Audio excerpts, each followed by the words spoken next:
Hi viewers, welcome to our Release Home channel.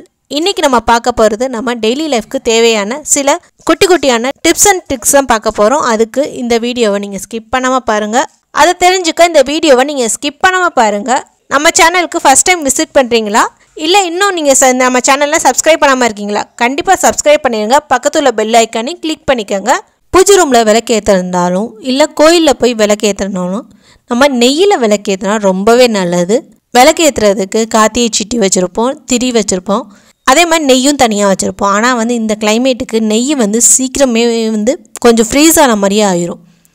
அதுக்காக நம்ம அப்போதைக்கு கொண்டு போய் உருக்கிக்கிட்டே இருக்கணும். ஸோ இனிமேல் இந்த மாதிரி நீங்கள் ப்ரிப்பேர் பண்ணி வச்சுக்கிட்டிங்கன்னா உங்களுக்கு தனித்தனியாக எல்லாத்தையும் இல்லாமல் ஒரே இதுவாக நம்ம ஸ்டோர் பண்ணி வச்சுக்கலாம். நெய் எவ்வளோதான் ஃப்ரீஸாக இருந்தாலும் நம்மளுக்கு ஈஸியாக நம்ம விளக்கேற்றிடலாம். அது எப்படி தான் இப்போ பார்க்க போகிறோம்.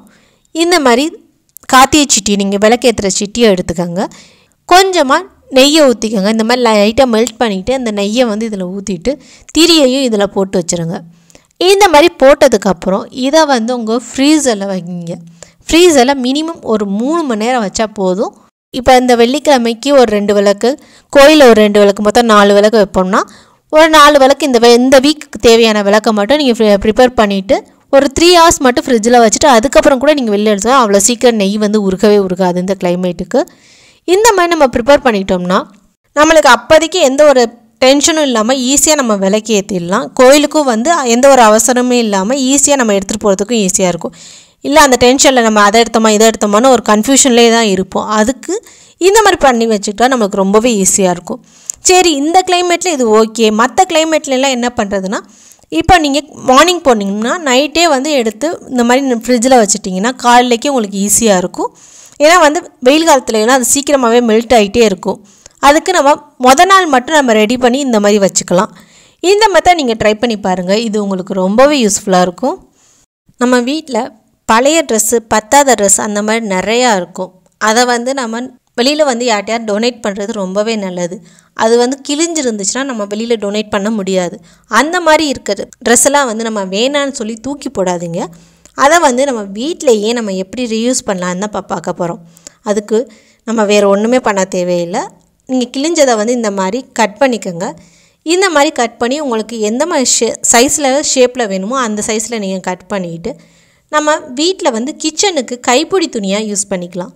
ஏன்னா கைப்பிடி துணிக்குன்னு தனியாக வேறு எதுவும் நம்ம கடையில் போய் வாங்கணும்னு அவசியமே இல்லை. இந்த மாதிரி பழைய துணியை யூஸ் பண்ணிக்கலாம்.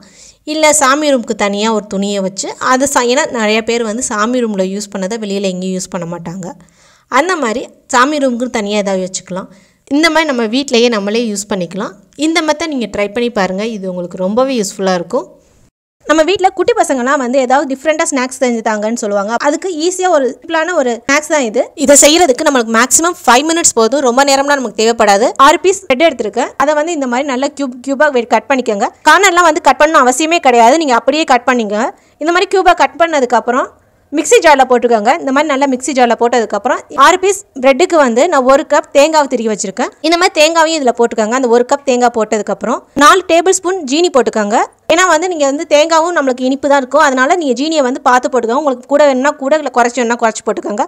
இதில் 2 ஏலக்காய், இது எல்லாத்தையும் நல்லா மிக்ஸியில் போட்டு அரைச்சிக்கோங்க. தண்ணி ரொம்ப விட தேவையில்லை. தேங்காயிலே நல்ல மாய்ஸ்சரைசர் இருக்கும். ஸோ நம்மளுக்கு ஈஸியாகவே அரைப்பட்டுரும். தண்ணி எதுவும் ஊற்றிடாதீங்க. இந்த மாதிரி நல்லா ட்ரையாக இந்த மாதிரி அரைச்சிக்கிட்டிங்கன்னா இங்கே பாருங்கள் நல்லா அரைச்சி எடுத்தாச்சு. இதை நல்ல அகலமான தட்டு இல்லை அகலமான கிண்ணத்தில் நல்லா போட்டுக்கோங்க. இதில் போட்டதுக்கப்புறம் 1 நிமிஷத்துக்கு நல்ல மாவை பிசைஞ்சுக்கோங்க. சப்பாத்தி மாவு பிசைகிற மாதிரி நல்லா பிசைஞ்சுக்கோங்க. நல்லா சாஃப்டாகிற வரைக்கும் நல்லா பிசைஞ்சுக்கோங்க. 1 நிமிஷம் பிசைஞ்சால் போதும். ரொம்ப நேரம் பிசையணும் அவசியமே இல்லை. 1 நிமிஷம் நல்லா பிசைஞ்சதுக்கப்புறம் கையில் 2 கையிலையுமே இல்லை நெய்யை நல்லா தடவிக்கோங்க. தடவினதுக்கப்புறம் ரோஜாமுனுக்கு மாவு உருண்டை பிடிப்பீங்கல்ல, அந்த மாதிரி இதையும் நல்லா பிடிங்க. எந்த ஒரு வெடிப்பே இல்லாமல் நல்லா உருண்டை பிடிச்சிக்கோங்க. அப்புறம் பேனில் எண்ணெயை ஊற்றி நல்லா பேனில் எண்ணெய் காஞ்சதுக்கப்புறம் ஹை ஃப்ளேமில் வச்சு 1 நிமிஷம் நீங்கள் ஃப்ரை பண்ணால் போதும். சூப்பராக நம்மளுக்கு ஸ்நாக்ஸ் ரெடி ஆயிரும். இந்த மாதிரி நல்லா ஃப்ரை பண்ணி நீங்கள் உங்கள் குழந்தைங்களுக்கு கொடுத்தீங்கன்னா அவங்க ரொம்பவே விரும்பி சாப்பிடுவாங்க. இது பண்ணுறதுக்கு நம்மளுக்கு ரொம்ப டைமும் இருக்காது. சீக்கிரமாகவே இதை பண்ணிடலாம். ரொம்ப டேஸ்ட்டாகவும் இருக்கும். இதை நீங்கள் ஈவினிங் ஸ்நாக்ஸாக கொடுக்கலாம். ரொம்ப நல்ல, ஏன்னா நம்ம வீட்டிலே செய்கிறனால இது ரொம்ப ஹெல்த்தியானது. கண்டிப்பாக நீங்கள் ட்ரை பண்ணி பாருங்கள். உங்களுக்கு ரொம்பவே யூஸ்ஃபுல்லாக இருக்கும். இந்த மாதிரி மஷ்ரூமை நம்ம வாங்கிட்டு வந்ததுக்கப்புறம் அதை அப்படியே நம்ம ஃப்ரிட்ஜில் வச்சுருவோம்.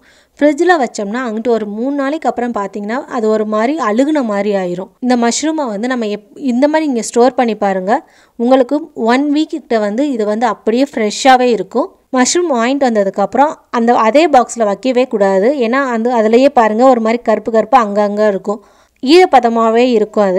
அந்த மாதிரி இருந்துச்சுன்னா உங்களுக்கு சீக்கிரமாகவே அழுகிரும். அதுக்காக நம்ம வாங்கிட்டு வந்த உடனே இந்த மாதிரி நல்லா தண்ணியில் போட்டு நல்லா வாஷ் பண்ணிக்கோங்க. இந்த மாதிரி நல்லா வாஷ் பண்ணதுக்கப்புறம் ஒரு காட்டன் துணி இல்லைன்னா டிஷ்யூவில் வந்து நல்லா தொடச்சி எடுத்துக்கோங்க. தொடச்சிட்டு நல்லா காஞ்சதுக்கப்புறம் சுத்தமாக தண்ணி இருக்கக்கூடாது. இந்த மாதிரி நல்லா காஞ்சதுக்கப்புறம் இந்த மாதிரி ஒரு பாக்ஸில் போட்டு வச்சுட்டிங்கன்னா உங்களுக்கு 1 வீக்குக்கு வந்து இந்த மஷ்ரூம் வந்து கெட்டு போகாமல் அழுகாமல் சூப்பராக உங்களுக்கு ஃப்ரெஷ்ஷாகவே இருக்கும். இந்த மாதிரி நீங்கள் ஸ்டோர் பண்ணி பாருங்கள், உங்களுக்கு ரொம்பவே யூஸ்ஃபுல்லாக இருக்கும். நிறைய பேர் வீட்டில் இந்த மாதிரி குடத்துல தான் நம்ம தண்ணி பிடிச்சி வைப்போம். அந்த மாதிரி தண்ணி இதுலேயே இருந்துக்கிட்டே இருக்கனால நாளாக நம்மளுக்கு அதில் ஒரு மாதிரி பாசி பிடிச்ச மாதிரி வளவலன்னு ஆக ஆரம்பிக்கும்.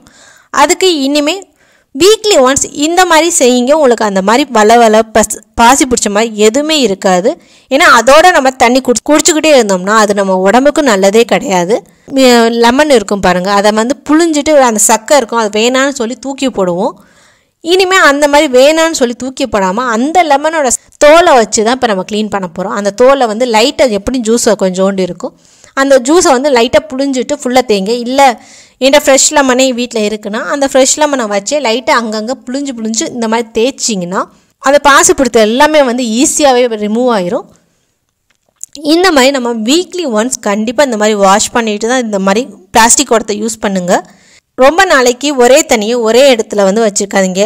ஈவன் வந்து சர்வோம் பாட்டிலில் கூட நம்ம ரொம்ப நாளைக்கு ஒரே பாட்டிலில் தண்ணி வச்சுக்கிட்டே இருக்கக்கூடாது. இங்கே பாருங்கள், இந்த மாதிரி நல்லா உள்ளே வெளியே எல்லா இடத்துலையுமே நல்லா தேய்ச்சிடணும். இந்த மாதிரி நல்லா தேய்ச்சதுக்கப்புறம் நீங்கள் வாஷ் பண்ணுங்கள். எவ்வளோ சூப்பராக நீட்டாக க்ளீன் ஆகிடுச்சு. இந்த மெத்தடை நீங்கள் ட்ரை பண்ணி பாருங்கள், உங்களுக்கு ரொம்பவே யூஸ்ஃபுல்லாக இருக்கும். இந்த மாதிரி பாய் வந்து நீங்கள் பார்த்துருப்பீங்க, நிறைய பேர் வீட்லேயே இருக்கும். இல்லைனாலும் நீங்கள் தாத்தா பாட்டி வீட்டில் இருந்தாலும் நீங்கள் பார்த்துருப்பீங்க.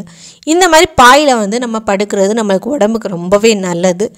அதோட இது வந்து கொஞ்சம் என்னென்னா நாளாக இந்த குச்சி எல்லாமே கொஞ்சம் உடஞ்சி கீழே விழுந்து குப்பையாகிறதுக்கு நிறைய சான்சஸ் இருக்குது. சின்ன பசங்க வீட்டில் இருந்தாங்கன்னா அவங்க என்ன பண்ணுவாங்கன்னா இந்த எட்ஜில் வந்து இங்கே பாருங்கள், இந்த எட்ஜில் உள்ள குச்சி ஒன்று இந்த மாதிரி விளையாடுறோன்னு சொல்லி ஒன்று உடைக்க ஆரம்பிச்சிருவாங்க. அந்த மாதிரி ஒன்று உடைக்கிறனால இந்த பாய் ஃபுல்லாகவே நம்மளுக்கு லூஸ் ஆகி நம்ம அது யூஸ் பண்ணுற முடியாத அளவுக்கு போயிடும். இனிமேல் நீங்கள் இந்த மாதிரி ட்ரை பண்ணி பாருங்கள். இதுலேருந்து ஒரு குச்சி கூட உங்களுக்கு உடஞ்சி கீழே விழுகாது. நம்மளும் உடைக்கணும்னு நினச்சா கூட உடைக்க முடியாது. ரேஷன் கடையில் கொடுத்த சேலையை தான் நான் எடுத்துருக்கேன். நீங்கள் ரேஷன் கடையில் கொடுத்த வேஷ்டி இல்லாட்டி வேறு ஏதாவது பழைய காட்டன் துணியை கூட நீங்கள் எடுத்துக்கலாம். இந்த மாதிரி துணியை வந்து நான் எடுத்துகிட்டு இதை வந்து ஏன்னா ரேஷன் கடையில் வந்து கொஞ்சம் நல்லா திக்காகவும் இருக்கும், நல்லா குவாலிட்டியாகவும் இருக்கனால ரேஷன் கடை சேலையை தான் நான் எடுத்திருக்கேன். இதை வந்து இப்போ நான் கொஞ்சமாக கட் பண்ணி எடுத்துருக்கேன். இந்த மாதிரி கட் பண்ணிவிட்டு இந்த மாதிரி ஒரு எஜ்ஜில் வச்சு அங்கிட்டு கொஞ்சம் இங்கிட்டு கொஞ்சம் துணியை விட்டு மிஷினில் வந்து நீங்கள் தைச்சி எடுத்துக்கோங்க. இன்கேஸ் உங்கள் வீட்டில் மிஷின் இல்லைனாலும் நீங்கள் இந்த ஊசி நூலில் வச்சு நீங்கள் தைச்சி எடுத்துக்கிட்டிங்கன்னா உங்களுக்கு எப்போனாலும் உங்களுக்கு அது வெளியில் வந்து குச்சி வந்து வெளியில் வரவே வராது. ரொம்ப நாளைக்கு நல்லா சேஃப்டியாகவும் நல்ல ஸ்ட்ராங்காகவும் இருக்கும். இந்த மெத்தட் நீங்கள் ட்ரை பண்ணி பாருங்கள், இது உங்களுக்கு ரொம்பவே யூஸ்ஃபுல்லாக இருக்கும்.